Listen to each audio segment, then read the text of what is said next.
San Jose's unhoused community are facing a new set of challenges. Find out more about a new city proposal up next. How young voters are making their voices heard in local elections. Coming up. Want to find out what's spinning around the world? Well, tune into my segment, Spinning Around the Sphere with Sophie, for all the latest international headlines. From the School of Journalism and Mass Communications at San Jose State University, your source for what's happening with a fresh perspective on today's issues. You're watching Update News. Hello and welcome to Update News. I'm Madison Wilbur. And I'm Larry Larkin. San Jose City Mayor Matt Mahan recently unveiled a new plan that may incarcerate unhoused individuals in San Jose who refuse to take shelter. Community members went out to protest against the proposal on Tuesday. Our reporter Ira Moreno has more on the story.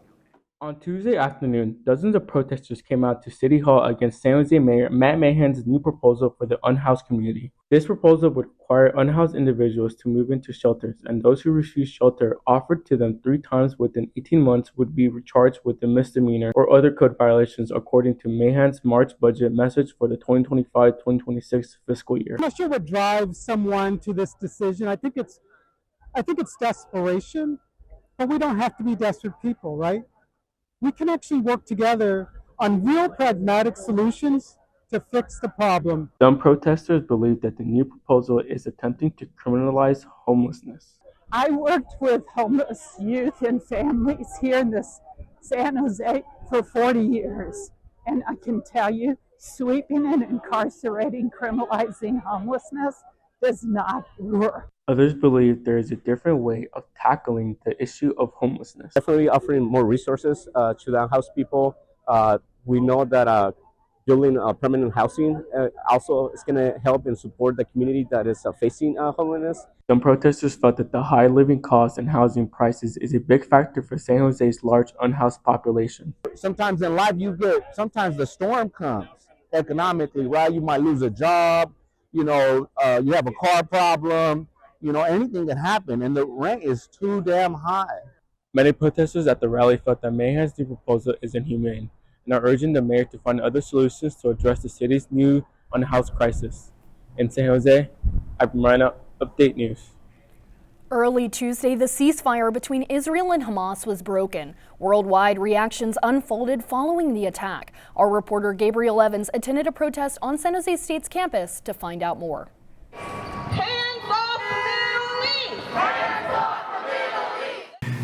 It was announced early Tuesday morning that Israel had resumed its attack on Gaza after a nearly 2-month ceasefire deal with Hamas. The airstrike was reported to have killed 404 Palestinians in Gaza, along with 5 senior officials in the Hamas organization. While Israel accepted the offer of President Trump's special envoy, Steve Witkoff, Hamas flatly refused to do so. And this is why I authorized yesterday the renewal of military action against Hamas. Reactions reverberated across the world, including here in San Jose. An emergency protest was held in response to Israel's recent airstrike attack on Gaza. To commit the level of violence that Israel is committing and that the U.S. is complicit in, it's a really hard thing to fathom. Protests have erupted following the breakage of the ceasefire deal. Many were outraged at the resumption of the war. Some pro-Palestinian protesters were emotional about the ceasefire being broken. It's heartbreaking. It's upsetting. Just to see 404 people killed during a ceasefire. The San Jose Against War organization planned the rally and called for an end to the war in Gaza. And we are here to demand an end to these atrocities, an end to violence against Palestine. The situation in Gaza continues to unravel. Many in San Jose and across the world are watching. In San Jose, Gabriel Evans, Update News. Last week, San Jose State University held a District 3 meeting featuring 6 out of the 7 candidates for the upcoming special election. San Jose voters attended the meeting to get to know more about their candidates. Our reporter Angela Nguyen is live with the story. Thanks, Larry. SJSU Votes hosted the forum at the Student Union Theater. San Jose residents and SJSU students who participated in this event had the opportunity to submit questions for the candidates to answer. I went to find out more on what students who participated in this forum had to say. Local residents and SJSU students crowded the room last Wednesday night. Students who attended the forum, such as Tara Al-Rahani, an SJSU student, emphasized the importance of student voices in local politics. I personally think that local government has a lot more of an impact on our day-to-day life than the federal or state government. Al-Rahani believes students who attend these panels have the chance to support candidates who share their concerns. I think those day-to-day decisions that affect our roads, housing, infrastructure, all these kinds of things come from the city council. Oswaldo Ramos, an SJSU student, urges students to participate in local politics. He believes these decisions affect students' daily lives. University students think that they're not prepared or not well knowledged to engage in politics, but it really comes down to us as a community where, besides being like politicians, these are people that want to represent us. According to a 2022 Statistica report, 18 to 24-year-olds make up the smallest age group of voters who register to vote. This is why Mary Curran Percival, director of SJSU Votes, encourages young voters to engage in local politics. Be involved in other ways. Contact members of the local government, contact county supervisors, contact your city council. Be involved. Let people know what you care about. Curran Percival believes in empowering youth to vote for their voices to be heard. Ballots are currently being casted for the special election. Students will be able to vote for their choice of candidate until April 8th. In San Jose, Angela Nguyen, Update News. You may have noticed that things may seem turbulent for U.S. stocks with a recent downturn in the market. Our reporter Abel Tariku has more on the story. The U.S. stock market is in the midst of recovering after weeks of sinking. Major stock market companies like S&P 500 lost $4 trillion, and Tesla lost $125 billion in value, according to Reuters. Angel Rodriguez has been buying and selling stocks daily, which is known as day trading, for 4.5 years, and he says he hasn't seen the market this bad since the pandemic. You can't just print yourself out of a bad economy. You actually have to produce. And we've been stagnating ever since COVID. The 2020 stock market crash saw major stocks from 20 to 30%. In 2025, the market has fallen only 10%, but that hasn't happened since October 2023, according to Yahoo. Some stockholders believe the stock market is reacting to many different factors. There's going to be like a high and there's going to be a low because the market's going to like react to what things are doing and when things are being implemented. Despite the recent drops in some stock values, many of the companies that lost value in their stocks, such as Dow Jones Industrial and Bitcoin stocks, have begun to rise again. Others feel that the drop wasn't very impactful and that the market will recover. If the stock market goes down, am I going to be directly affected tomorrow? No, probably not. You know what I mean? I don't think most people are. The stock market can go up and down at any given moment. As of now, things are looking up, but tomorrow is never guaranteed. In San Jose, Abel Tariku, Update News. Want to take a trip across the globe? Head across the world in our reporter Sophie Cipriano's segment, Spinning Around the Sphere, where she will inform you about the major headlines across the globe. Starting this week off, major news coming out about the Israel-Hamas war. Tuesday morning, an Israeli airstrike broke the ceasefire in place between Hamas and Israel since January. Israel launched airstrikes on the Gaza Strip that shocks hundreds of Palestinians. The Gaza Health Ministry estimated the death toll at 404 killed and more than 560 wounded in the strike. On Monday, Peruvian President Dina Boluarte's government declared a state of emergency for increasing crime rates. Outrage was sparked after the murder of popular cumbia singer Paul Flores in the band Armona 10 on Sunday night. The state of emergency is expected to last 30 days. Increased police and military presence will be deployed in public places such as bus and train stations. An update on the Russia-Ukraine war. On Tuesday, in a phone call with U.S. President Donald Trump, Russian President Vladimir Putin agreed to halt strikes on energy infrastructures in Ukraine. Putin agreed to stop the strike if Ukraine agreed as well. When asked about the 30-day ceasefire plan laid out by U.S. and Ukrainian officials, Putin declined for now. This concludes Spinning Around the Sphere with Sophie. Tune in next week for the latest headlines. We'll have more for you in just a moment. Up next, see how AI technology is expanding healthcare. A major conference gave students a front row seat to the evolution of AI. More details up next. a change in the weather, maybe even some sun touching the 70s. I'll tell you more in this week's weather forecast.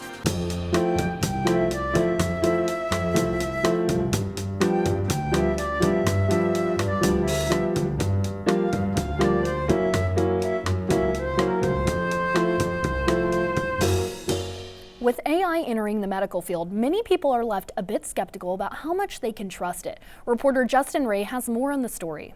Doctors and nurses are starting to integrate AI into the medical research and diagnosis process to improve both speed and accuracy, according to the Los Angeles Pacific University. With AI being such a new form of technology, some people are hesitant to trust its use within the medical field. My biggest concern with AI being used with doctors and stuff is the accuracy, I guess. Is like, if you go on Google right now and you search up your symptoms, they're going to go to the biggest extreme possible. When it comes to treating patients, it's not rare for doctors and nurses to have a misdiagnosis. Alicia Cole visits the doctor regularly due to her arthritis, but her diagnosis wasn't very easy. I've had an experience where a doctor kind of just dismissed like what I was feeling, what I was experiencing, and was kind of like, oh, that's not it, you need to like lose weight or you need to do this instead, when actually like I did have arthritis. Around 12 million adults are misdiagnosed by doctors each year in the U.S., according to a study done by BMJ Quality and Safety. Some members of the medical field believe that when making a diagnosis, the research behind it may not be as in-depth as it could be. What I've noticed is that, because I interpret half of the time for doctors, where it's like you feel like you hear the same thing over and over. And you're just like, okay, you just diagnose that person the same thing as the other person. With medical research constantly expanding, doctors and nurses are turning to AI as a tool for diagnosis. In San Jose, I'm Justin Ray, Update News. NVIDIA hosted part of an AI conference Tuesday at San Jose State University. Students went to listen to a speech from the CEO of NVIDIA. I was there and have more on the story. Tuesday morning at the Provident Credit Union Event Center, students from local Bay Area colleges, including San Jose State University, came together for the NVIDIA GTC student experience. It is part of NVIDIA GTC, the world's premier artificial intelligence conference. The CEO of NVIDIA, Jensen Huang, called the event the Super Bowl of AI. The event started with students having the opportunity to network with NVIDIA employees. I think it's a great opportunity to learn about the industry initiatives in AI and to network with people.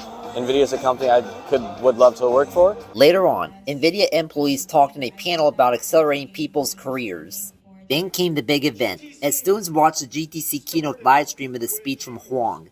He made big announcements, such as General Motors selecting NVIDIA to partner with them to build their fleet of autonomous vehicles, allowing GM to put AI infrastructure in its car fleet. Also, Huang announced a partnership between Google DeepMind, Disney Research, and NVIDIA. Together they developed an open-source, extensible physics engine called Newton, as you can see in the video. The most important thing is that students are exposed to the modern technologies that are reinventing the Silicon Valley. And this is a unique opportunity for San Jose State students because they are right in the center of the Silicon Valley. Some believe that NVIDIA's partnership with San Jose State is going to benefit students. We're in partnership with San Jose State to train the next workforce in the Silicon Valley. And this is a great opportunity to interact with the students and have a good time. NVIDIA signed a deal with San Jose State in December 2024 to train, help, and eventually recruit students. More than 700 San Jose State alumni currently work for NVIDIA. Hey Madison, a lot of people have thoughts about AI. Absolutely, it is continuously a growing discussion with many thoughts and many questions. Let's hear what the Spartans have to think about it.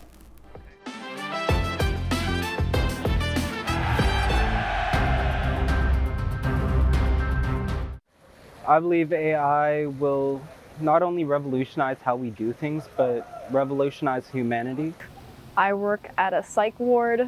I use AI and I put apps on their phone so they're able to have a conversation even if it's not with a real person. I guess with AI it's kind of helpful, especially when you're kind of stumped on, let's say like a homework question or like an essay prompt. I wish I had AI in high school because it would have been great, ChatGPT. It's helping you get started with like writing papers, which I feel like is like the hardest part, you know, like what's a topic sentence, like hello? I think it can come up with artistic styles that we can't. Yeah, I feel like in the future, everything is just going to be taken over by AI. I feel like people have become dependent on AI, but I think AI is also really helpful. It can be beneficial, but like only if people don't overuse it.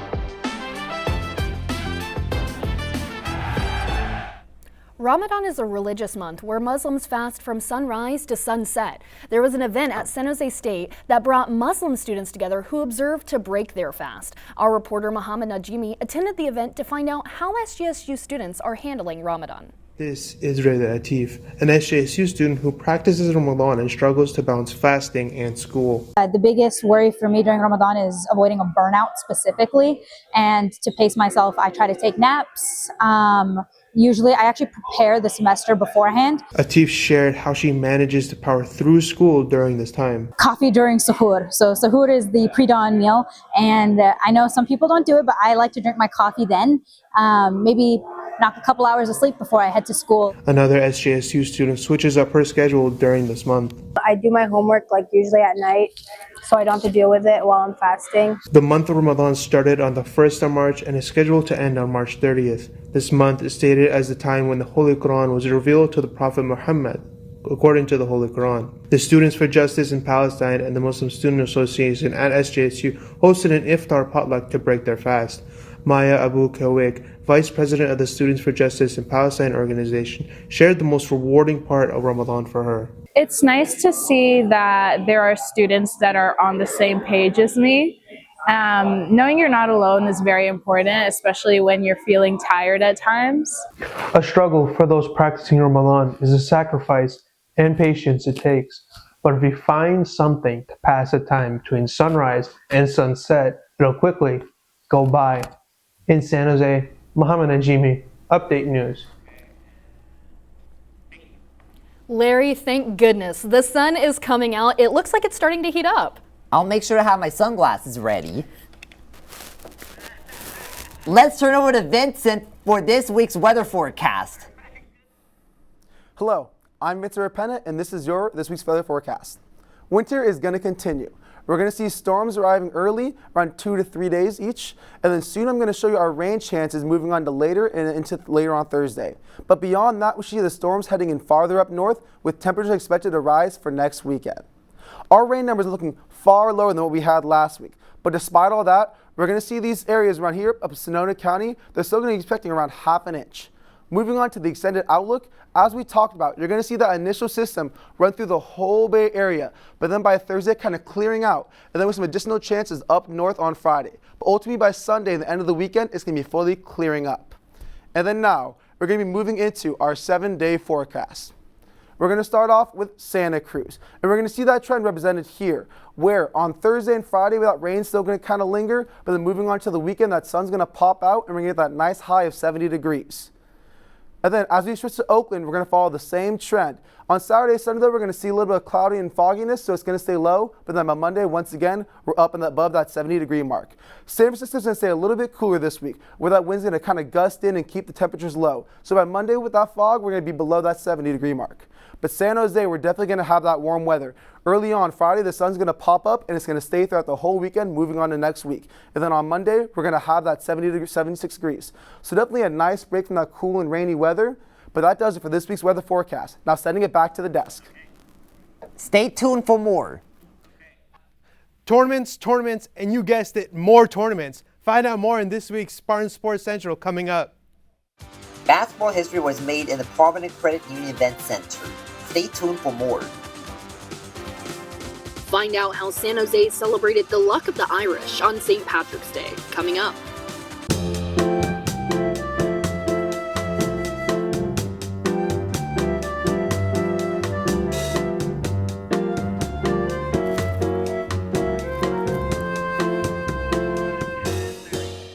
Mohammed is live at the big board with this week's Spartan Sports Central. Welcome to Spartan Sports Central. My name is Mohammed Najimi. There's a lot to discuss, so let's get straight into men's basketball. The men's basketball team, as mentioned last week, beat Wyoming in the first round of the Mountain West tournament, 66-61. They then went into the quarterfinals to take on the number 1 seed in New Mexico, in which they lost 63-52, ending their season at 15-19. They were then invited into the National Invitation Tournament where they took on Loyola Chicago last night, but lost 73-70. They're down by 15 midway through the second half.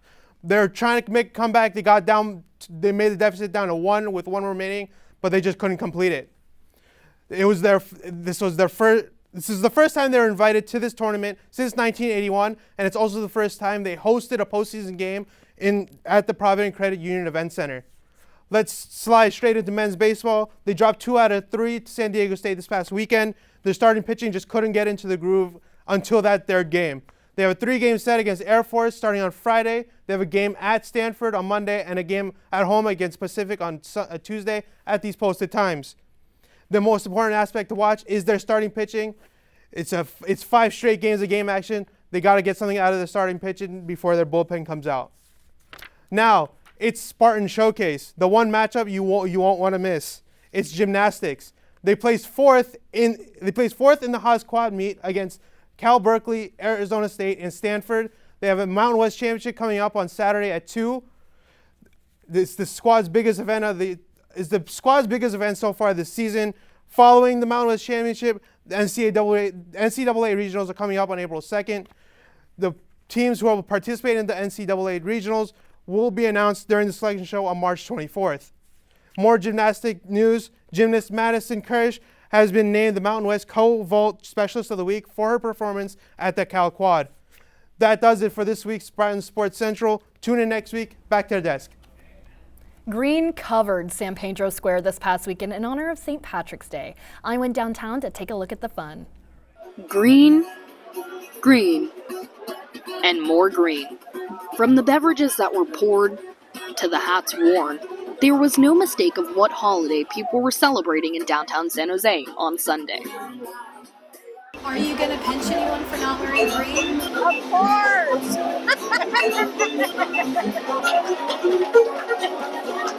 The event held live music and Irish dancers that were honored to share a part of their culture. To